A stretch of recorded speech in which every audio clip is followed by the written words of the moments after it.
Olá, meus amigos, tudo bem com vocês? Hoje é a quarta parte da nossa aula de direitos políticos para direito constitucional. A gente vai tratar hoje na nossa aula a respeito de uma emenda constitucional que trouxe aqui algumas alterações. Algumas pessoas tratam como uma reforma eleitoral aí, né? Uma mini reforma, trazendo algumas modificações agora em 2021, que modificou a Constituição Federal, trazendo então essas modificações para as eleições, tá? Então, a gente vai conversar a respeito disso rapidamente, também falar a respeito das hipóteses aqui de suspensão e perda dos direitos políticos, tá bom? Uma matéria realmente muito importante para as provas. Vamos lá, colocando aqui na tela para vocês. E a gente, né, hoje a aula é um pouquinho mais curta, mas a gente finaliza a parte dos direitos políticos e depois a gente vai ficar só para trazer algumas jurisprudências e algumas questões também para a gente consolidar esse entendimento aqui. Então vamos lá, pessoal. Parágrafo 12.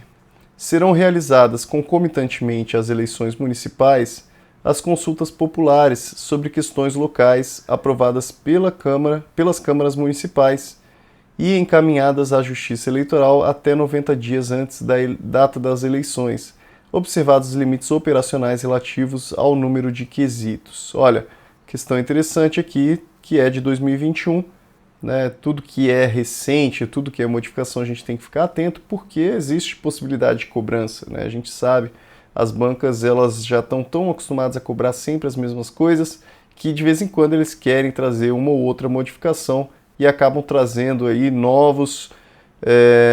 acabam cobrando, né, novos entendimentos que são trazidos pela legislação, pela Constituição.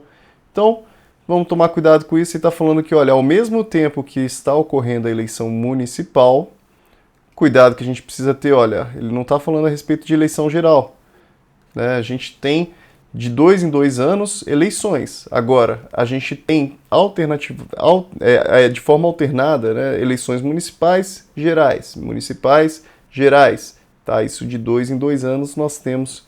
Então, eleições, mas de 4 em 4 anos é que nós temos eleições municipais. Então, vamos tomar esse cuidado que essas consultas populares aqui elas são realizadas no âmbito municipal a respeito de questões locais.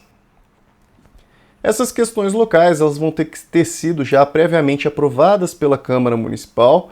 Então ele já diz aqui qual que é o procedimento. O procedimento é: Câmara Municipal aqui discute algum assunto,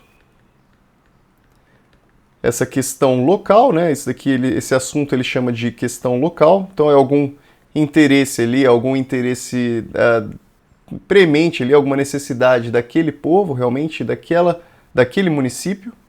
E depois que a Câmara Municipal aprovou esse assunto, ele encaminha para a Justiça Eleitoral, isso daqui para poder realmente instrumentalizar a Justiça Eleitoral, que vai poder colocar isso daqui nas urnas, né, para as pessoas poderem votar. Então encaminha para a Justiça Eleitoral esse assunto aqui, e ele fala que, olha, tem que ser até 90 dias antes da eleição, porque se for tão próximo da eleição, aí fica impossível de colocar isso daqui na urna, né? Porque existe toda uma preparação prévia das urnas e tudo mais, que não teria como ser feito tão em cima da hora isso, né? Então, até 90 dias antes das eleições, então vamos tomar cuidado com esse prazo. A gente sabe que banca de concurso ama cobrar prazo, 90 dias antes, observados os limites operacionais relativos ao número de quesitos. Essa questão de limite operacional, pessoal, é para dizer assim, olha, a pessoa não pode ir lá votar e ficar 10 minutos votando, tá? Não tem como você realizar um negócio que seja tão complicado a ponto de aqui prejudicar a eleição municipal em si. Ele está falando então, olha, que ao mesmo tempo que ocorre essa eleição municipal, pode estar sendo realizadas essas consultas, que equivale aqui àquele procedimento de plebiscito, né? Nada mais é do que um plebiscito que ocorre ao mesmo tempo que a eleição municipal, a Constituição Federal permitindo isso. Então, isso daqui pode ser então do interesse do município, né, saber de que forma que pensam os seus munícipes, né, de que forma que eles pensam para poder realmente tomar as decisões mais acertadas. As manifestações favoráveis e contrárias às questões submetidas às consultas populares, nos termos do parágrafo 12, então justamente isso aqui que a gente falou, ocorrerão durante as campanhas eleitorais. Aqui, interessante porque não tem aqui propaganda, não tem propaganda durante a respeito dessas questões aqui que vão ser discutidas. Tá? Não tem questão, não tem propaganda gratuita para poder ficar veiculando essas questões locais aqui.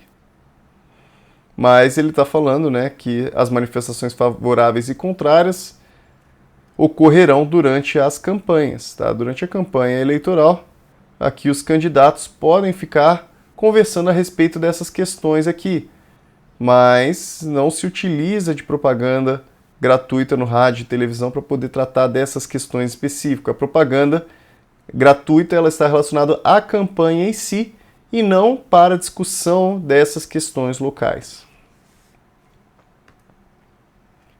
Se for cobrar alguma coisa nas provas, eu não duvido nada que cobrariam isso daqui, olha, querer saber, falando que é sem a utilização de propaganda gratuita. Artigo 15, muito importante, fala a respeito aqui da perda e suspensão dos direitos políticos.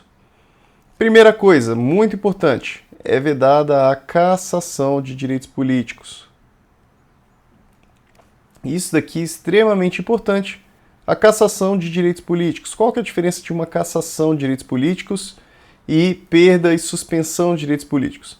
A cassação, pessoal, embora o efeito possa ser parecido aqui com uma perda, por exemplo, de direitos políticos, a cassação ela está mais relacionada aqui a uma punição, a uma perseguição que a pessoa possa sofrer. Então, eu, por exemplo, quero prejudicar as pessoas que pensam contrário a mim, e eu vou lá e casso esses direitos políticos dessas pessoas de uma forma arbitrária, de uma forma que não faça sentido, que seja simplesmente uma manifestação da minha ideologia, já que aquelas pessoas pensam contrário a mim, eu retiro aquele direito político delas. Isso daqui seria uma cassação.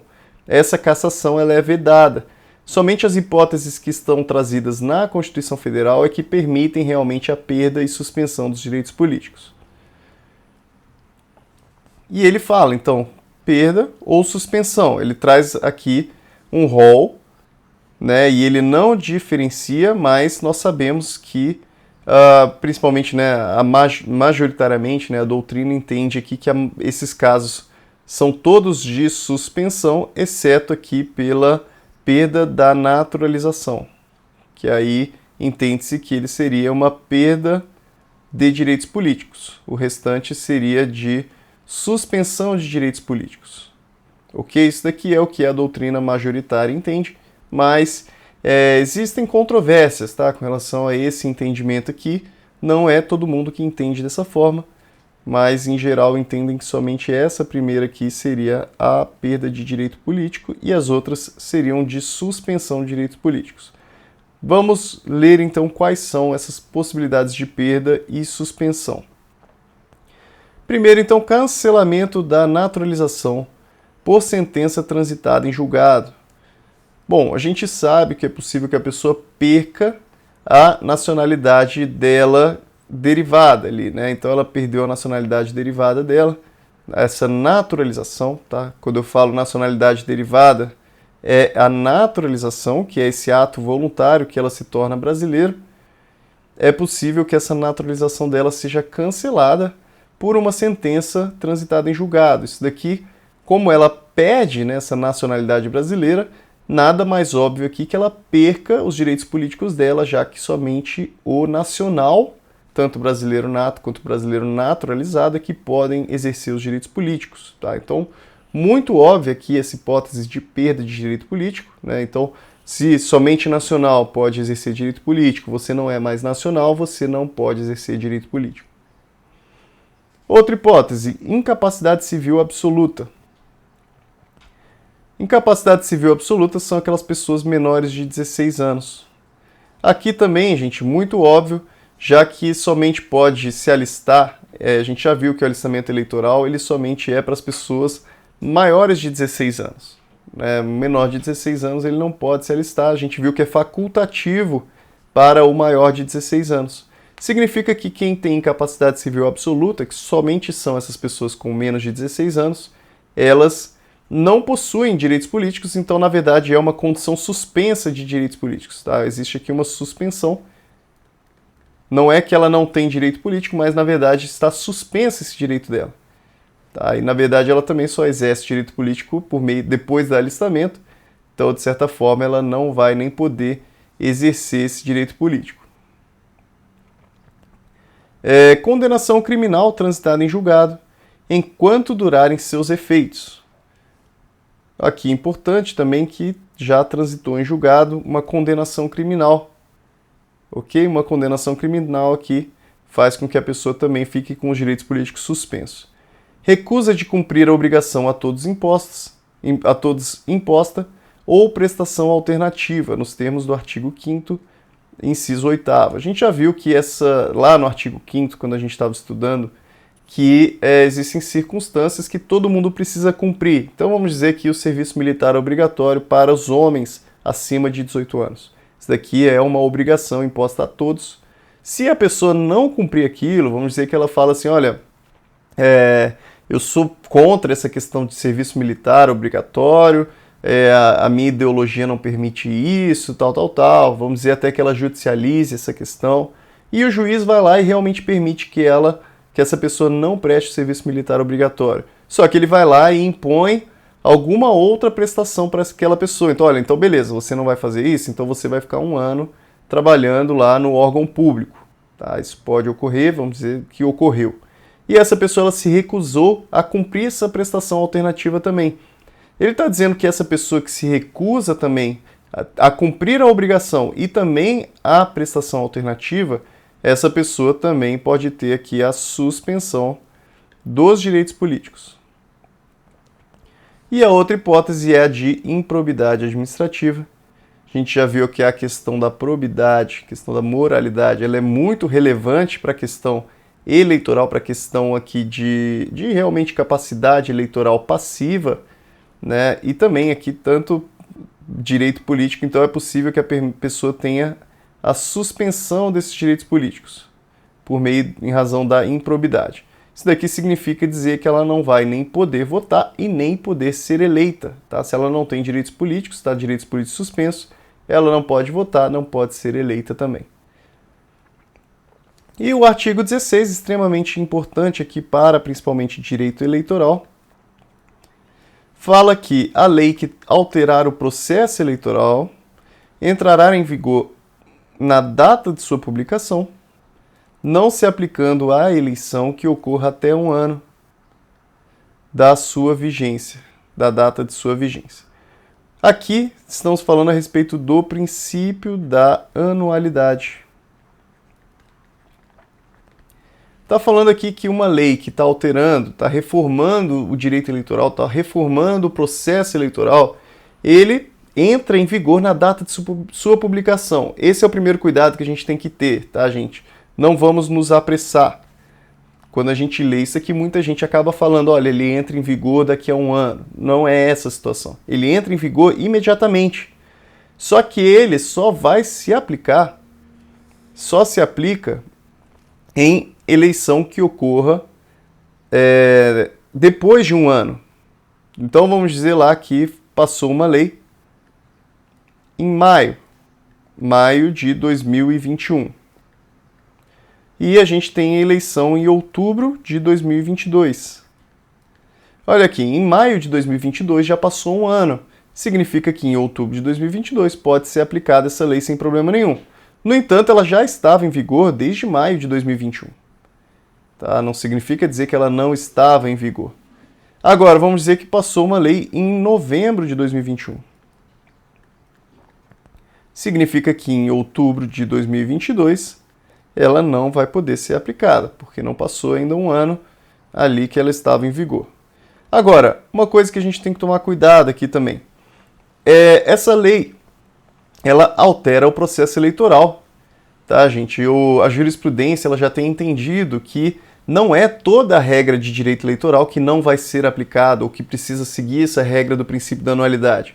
Porque existem regras que, por exemplo, permitem que a prestação de contas seja feita de uma forma mais fidedigna, né? Então, garante aqui para a Justiça Eleitoral uma melhor forma de averiguar fraudes, por exemplo, né, de tornar mais efetivo aqui esse processo de fiscalização, de eleição, etc., né, diversas coisas que não afetam diretamente aqui o pleito em si, não afetam diretamente a igualdade do pleito. Tá? A ideia do artigo 16 é permitir garantir a igualdade entre os candidatos, não mudar as regras do jogo no meio do jogo já rolando. Essa é a ideia. Né? Agora, se for uma regra que não modifique aqui as regras do jogo no sentido de beneficiar um candidato, beneficiar outro candidato, aí essa regra ela pode sim ser aplicada, né? Então a ideia-chave aqui é entender o que significa processo eleitoral. Aqui quando ele fala, olha, a lei que altera processo eleitoral, ele está falando a respeito de regras que estão diretamente relacionadas à eleição de um candidato ou de outro. A ideia é não beneficiar nenhum candidato aqui com alteração de regras. Essa que é a intenção. Agora, modificou uma regra relacionada à contabilidade do partido político. Embora isso afete o direito eleitoral, isso não afeta o processo eleitoral nesse sentido aqui, estrito sensu. Tá? É justamente isso que ele está falando.